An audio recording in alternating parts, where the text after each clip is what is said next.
É o seguinte, Gilmar Mendes pautou para o próximo dia 4 de dezembro o início do julgamento no plenário virtual da ação do PTB, que busca impedir a reeleição de Rodrigo Maia e Davi Alcolumbre às presidências da Câmara e do Senado. O julgamento vai durar uma semana até o dia 11 e cada um dos ministros do STF deverá apresentar seus votos por escrito. Durante esse período, qualquer um deles pode pedir para levar o processo para deliberação no plenário com discussão oral. O artigo 57 da Constituição diz que os presidentes das duas casas do Legislativo têm mandato de 2 anos, vedada a recondução para o mesmo cargo na eleição imediatamente subsequente. Fecho aspas. Na ação, o PTB diz que não só a Constituição, mas também os regimentos internos proíbem a reeleição para evitar a perpetuação de um indivíduo no poder. Diego Amorim, diretamente de Brasília. Tudo bem, Diego? Tudo bem, Felipe. Salve, salve. Salve, salve, Diego. A gente já tratou desse assunto aqui no programa. Esse assunto, obviamente, é uma novela que se arrasta, depende de decisão judicial, mais um caso de judicialização da política no Brasil. Mas qual é o quadro nesse momento? Quais são as expectativas, os movimentos nos bastidores? A gente tem visto, inclusive, uma postura dúbia do Rodrigo Maia, que ora finge que não está muito interessado nisso, ora ameaça ali ser um competidor com o Arthur Lira, que também é réu, é bom lembrar, né? Também porque tem Ciro Nogueira, tem vários outros aliados do Jair Bolsonaro que são. E o Davi Alcolumbre, que tem uma postura mais deliberada de querer isso a todo custo. E aí, Diego? Felipe, olha, por mais que essa ação lá no Supremo Tribunal Federal envolva a reeleição dos dois, Davi Alcolumbre e Rodrigo Maia, é preciso que a gente faça uma separação aqui para não confundir a cabeça de quem nos acompanha e porque, de fato, são situações distintas nesse momento. Vamos falar primeiro, então, do Senado.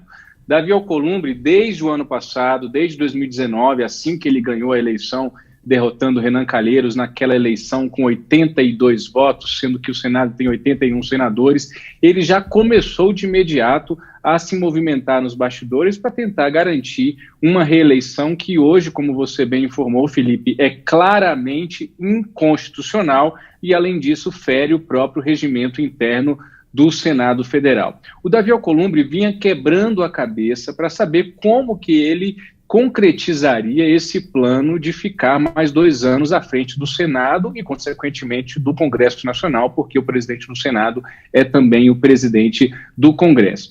O que os aliados do Alcolumbre veem nessa ação do PTB, de Roberto Jefferson, ao Supremo Tribunal Federal, é um presente. Assim, alguns aliados de Davi Alcolumbre classificam essa ação do PTB, porque deu ao Supremo Tribunal Federal a possibilidade, a chance de se pronunciar oficialmente, juridicamente, a mais alta corte jurídica do país, sobre esse assunto. Eu conversei agora há pouco, à tarde, com 2 senadores aliados de Davi Alcolumbre, que me pediram reserva e o office está garantido, logo depois da informação que a gente deu no antagonista também em cima do lance, de que o Supremo marcou para o próximo dia 4 o início do julgamento dessa ação do PTB. Os 2 senadores aliados de Alcolumbre me disseram que Davi está otimista em relação a esse julgamento. E eles veem aí 3 possibilidades nesse julgamento que tende a ser apertado. O placar tende a ser de 6-5 de um lado ou de outro. Há a primeira opção do Supremo Tribunal Federal abrir a porteira e liberar a reeleição tanto de Davi Alcolumbre no Senado como de Rodrigo Maia na Câmara.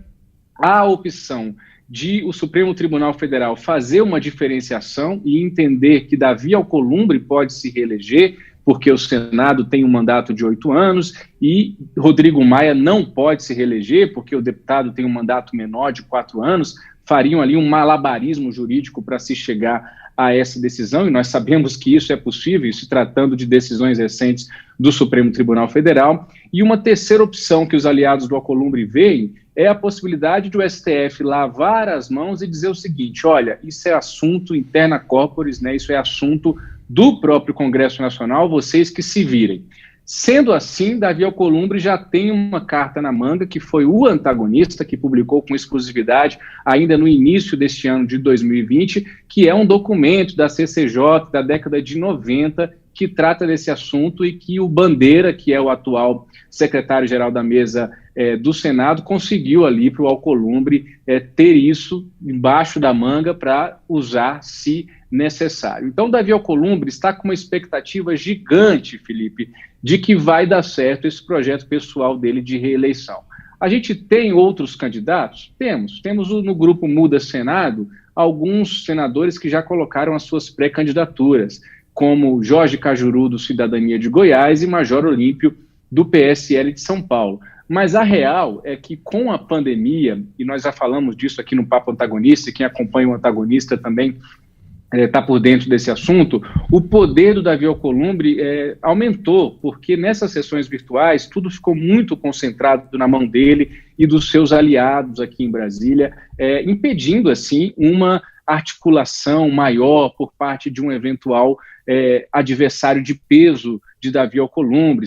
Poderia ser o Álvaro Dias. Alguns ali tentam construir uma candidatura que eles chamam de mais moderada, como a do Antônio Anastasia, ou do Tasso Gereissati, ou da própria Simone Tebet, do MDB, mas o fato hoje é que se Davi Alcolumbre conseguiu o aval jurídico para se reeleger, ele tem o apoio, ele tem maioria hoje no Senado por uma decisão muito pragmática. O que eu escuto de senadores deixa como está. O que eu escutei de um aliado hoje, desses dois que eu conversei agora há pouco, foi o seguinte: não tem ninguém para bater o Alcolumbre, porque ninguém quer ser presidente do Senado tendo Jair Bolsonaro no Palácio Planalto. E aí, Felipe, nesse contexto, rasgar a Constituição mais uma vez seria só um detalhe, infelizmente.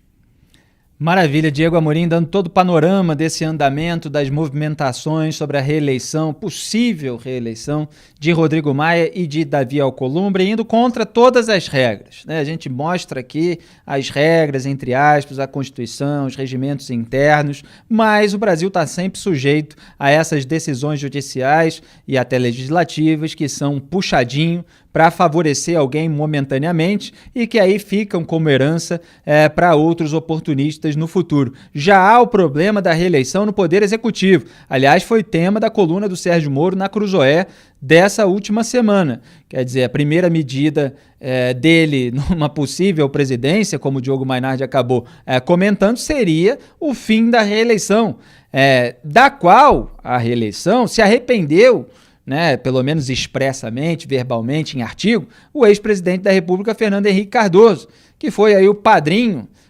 da aprovação da possibilidade de reeleição, se beneficiou dela, porque acabou sendo reeleito, mas depois, longe do poder, percebeu que isso não faz bem para o Brasil, porque fica lá o presidente com o uso da máquina pública, em vez de focar nas melhorias para o país, para a sociedade como um todo, fica usando o seu governo e toda a estrutura da qual dispõe para favorecer a sua própria reeleição.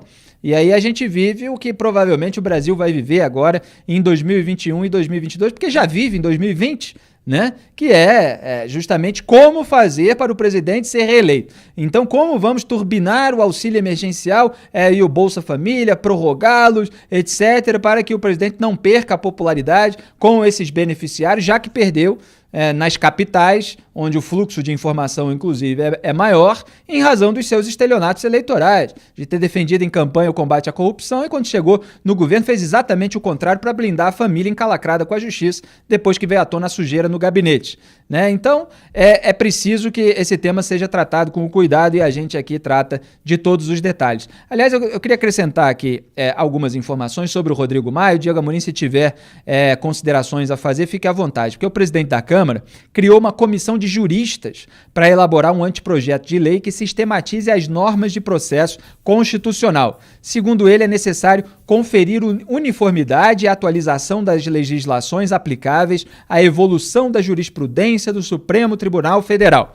Esse grupo é presidido por ninguém menos que Gilmar Mendes e conta com 25 integrantes, entre desembargadores, ministros do TCU, do STJ e advogados. De acordo com o ato assinado por Rodrigo Maia, a comissão terá 150 dias para consolidar e sistematizar o entendimento sobre ações de controle abstrato de constitucionalidade, das reclamações constitucionais, do mandado de segurança, do habeas data, do mandado de injunção e dos recursos extraordinários. Como a Cruzoé mostrou, Maia também criou uma comissão de juristas para alterar a lei da lavagem de dinheiro, que inclui ali advogados de investigados por lavagem de dinheiro, querendo abrandar a legislação penal. E a gente olha e fala, ué, estão querendo beneficiar os próprios clientes e o Brasil vai se sujeitar a isso? E uma outra comissão criada pelo presidente da Câmara conseguiu, em sigilo, criar um anteprojeto de lei que limitava o acesso de investigadores a relatórios do COAF, como aquele que identificou inicialmente a movimentação bancária atípica do Fabrício Queiroz. A minuta da proposta dava superpoderes à Autoridade Nacional de Proteção de Dados e impunha sigilo sobre dados de investigados. O Antagonista e a Cruzoé são um dos poucos veículos que têm chamado a atenção para essas comissões criadas por Rodrigo Maia, lá na calada da noite, como o pessoal chama, né, no escurinho, sem muita repercussão no debate público, enquanto está lá a família Bolsonaro causando um monte de polêmica, está lá aquele que a Cruzoé chamou de coronel da impunidade, fazendo lá esse trabalho de abrandamento da legislação penal em muitos casos, Diego. Felipe, são por atitudes como essa que o Rodrigo Maia ainda tem muita força dentro da Câmara dos Deputados. É inversamente proporcional. Se Rodrigo Maia para fora é mal visto, para dentro da casa ele é bem visto. E geralmente, para quem acompanha a política, sabe que é assim essa relação de forças. Quando a sociedade não aprova, geralmente o Congresso aprova. Então você falava agora há pouco da reeleição, Felipe. No caso do Executivo, temos até a possibilidade de, com o nosso voto, a população mudar essa história e não garantir a reeleição, no caso aí de Jair Bolsonaro, em 2022. No caso do Congresso, fica mais difícil porque os eleitores são eles mesmos, né? Então, Davi Alcolumbre tende a ser reconduzido pelos pares, a gente não consegue fazer muita coisa, fica de mãos atadas. E no caso da Câmara, o Rodrigo Maia, embora tenha essa força entre os pares, a situação dele é um pouco mais complicada se ele eventualmente quiser tentar uma reeleição, porque ele já ocupou o mandato tampão quando da cassação de Eduardo Cunha e já foi eleito 2 vezes, já está no seu 2º mandato, mais mandato tampão. Então, até mesmo aliados de Rodrigo Maia, do seu partido Democratas, avaliam que seria um abuso, seria demais Rodrigo Maia tentar uma nova reeleição.